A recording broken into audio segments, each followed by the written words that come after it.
Pang mga babae na trigger at tinopak, gumagaling yan.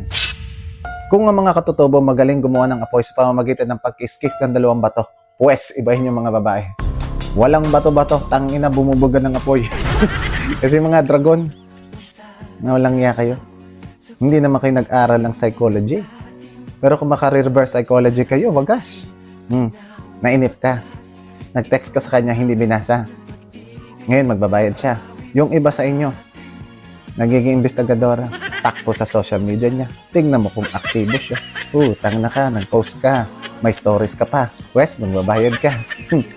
Alam mo yung ginos niya yung text mo. Gagantihan mo siya 10 folds. Langya ka, kinabukasan ka na nag-reply. Yung iba sa inyo, magaling magpaisip. Itong gagawin. Magte-text, delete. Magte-text, delete. Magte-text, mag-delete. Tapos gagatungan mo pa ng guilt tripping. Paawa ka pa. Ay, sorry, naistorbo kita. Pasensya ka na. Makulit ako.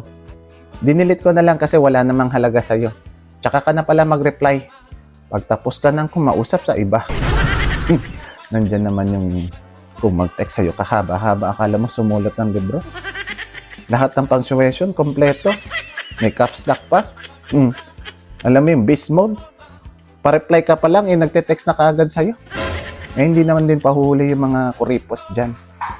Ang ina-replyan ka, kahaba-haba ng paliwanag mo kung bakit di ka kaagad nakasagot. Ang reply sa'yo, K. May pa-thumbs up pa. Mga loka-loka. O ikaw, anong patawa-tawa mo dyan? Hindi ka makarelate. Tatawa ka lang. Hindi ka makarelate kasi avoidant ka. Ayaw mo na nag-expect sila na nagte-text sa'yo.